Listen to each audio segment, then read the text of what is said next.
धर्म दर्शन चैनल पर आपका स्वागत है। मैं आज आपको शनि प्रदोष व्रत की कथा सुना रही हूँ। जबकि शनिवार को प्रदोष का व्रत पड़ रहा हो तो उसे शनि प्रदोष व्रत कहा जाता है। इस व्रत को करने से पद प्रतिष्ठा की प्राप्ति होती है और शनि ग्रह पतत कष्टों से भी मुक्ति मिल जाती है। शनि प्रदोष व्रत की कथा। पूर्व काल में एक राजा राज्य करता था। उस राजा के पुत्र का नाम धर्मगुप्त था। उस राजा ने अपने पराक्रम से अपने सभी शत्रुओं को पराजित करके उन पर विजय प्राप्त कर ली थी। देव गति से एक बार उस राजा पर शनि की दशा आई। तब वह राजा पर उसके समस्त शत्रुओं ने संगठित होकर आक्रमण किया और उस राजा की समस्त सेना, मंत्रिमंडल और उसके परिवारजनों को समाप्त कर दिया। इस भयानक आपदा में से केवल 3 ही लोग जीवित बच सके। राजकुमार धर्मगुप्त, राजगुरु का पुत्र सूचिव्रत, राजगुरु की पत्नी ब्राह्मणी। तब वह ब्राह्मणी उन दोनों कुमारों को अपने साथ में लेकर किसी अन्य नगर की ओर चल पड़ी। चलते चलते वह तीनों लोग नगर में पहुंचे और उसी नगर में झोपड़ी बनाकर रहने लगे। वह तीनों लोग मिलकर अथक परिश्रम करते थे, लेकिन फिर भी उनका निर्वाह बहुत ही कठिनाई से हो पाता था। एक दिन वह ब्राह्मणी उन दोनों कुमारों को अपने साथ में लेकर भोजन पकाने के लिए लकड़ी लेने वन में गई। तब वहां पर उसे महर्षि शालिंद्य के दर्शन हुए। उन तीनों लोगों ने महर्षि के चरणों में प्रणाम किया। फिर ब्राह्मणी ने कहा, हे महर्षि, आपका दर्शन करके हम सभी कृतार्थ हो गए। अब आप ही हमें हमारे कष्टों का निवारण का कोई उपाय बता सकते हैं। यह धर्मगुप्त एक राजपुत्र है और अपने शत्रुओं से पराजित होकर घोर दरिद्र में जीवन व्यतीत कर रहा है। हम सभी अत्यंत कष्टों में पड़े हुए हैं, अतः आप ही हमारे उद्धार का कोई उपाय बताएं। तब महर्षि सानिध्य ने कहा, हे देवी, तुम सभी के ऊपर शनिदेव का प्रकोप है, अतः तुम सभी लोग शनि प्रदोष का व्रत किया करो और भगवान शिव तथा पीपल के वृक्ष का पूजन किया करो। इससे तुम्हारा कल्याण होगा। यह सुनकर उन तीनों ने महर्षि को सदापूर्वक प्रणाम किया और लकड़ी लेकर अपनी कुटी पर वापस आ गए। फिर शनि प्रदोष के दिन उन तीनों ने ही व्रत किया और भगवान शिव का तथा पीपल के वृक्ष का पूजन किया। इस प्रकार से वह तीनों नियमित रूप से व्रत और पूजन करने लगे। इस प्रकार से 4 मास व्यतीत हो गए। एक दिन शुचिव्रत स्नान करने के लिए नदी पर गया। वहाँ उसे नदी के किनारे पर बहुत बड़ा कलश रखा हुआ दिखाई दिया। शुचिव्रत ने उसको उठाकर देखा तो उसमें वो काफ़ी धन था।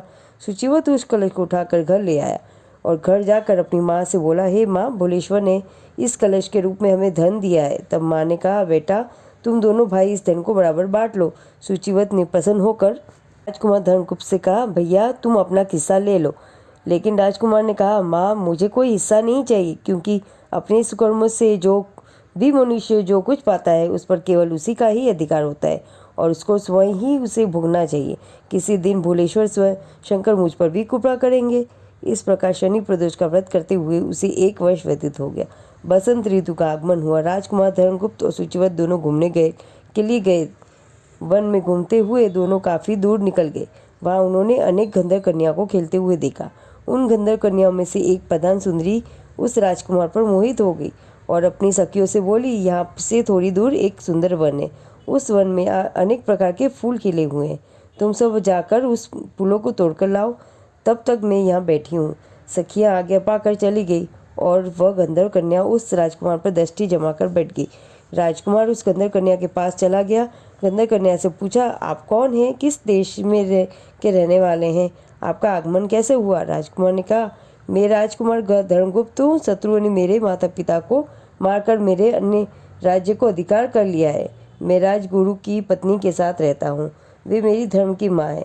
फिर राजकुमार ने उस गंधर्व कन्या से पूछा, आप कौन है और यहाँ किस कार्य से आपका आगमन हुआ है? तब गंधर्व कन्या बोली, मैं विद्रविक गंधर्व की पुत्री अंशुमती हूँ। आपको देखकर आपसे बात करने की इच्छा हुई, इसलिए अपनी सखियों को मैंने अलग भेज दिया। भगवान शंकर ने हम दोनों पर ही कृपा की है, इसलिए आपको यहाँ पर भेजा है। अब हमारा प्रेम अटूट रहेगा। यह कहकर गंधर्व कन्या ने अपने गले की मोतियों का जो हार था वह राजकुमार के गले में डाल दिया। राजकुमार अत्यंत प्रसन्न हुआ। वह बोला, आपने अपने पिता से अनुमति ली ही नहीं। मेरे पास राजपाट या धन नहीं है, फिर भी आप मेरी पत्नी कैसे बनोगी? तब वह गंधर्व कन्या बोली, अब आप अपने घर जावे और परसों प्रातःकाल आए। मैं अपने पिताजी के साथ आऊँगी और वे ही अपनी आपकी समस्या का समाधान भी निकाल लेंगे। ऐसा कहकर गंधर्व कन्या अपनी सहेली से जा मिली। राजकुमार भी शुचिव्रत के साथ घर लौट आया और यह सारा समाचार उसने अपनी माँ से कहा। फिर तीसरे दिन राजकुमार धर्मगुप्त उसी वन में शुचिव्रत के साथ गया। वहाँ स्वयं गंधर्वराज विद्रविक अपनी कन्या के साथ उपस्थित थे। गंधर्वराज ने दोनों कुमारों को अभिवादन किया।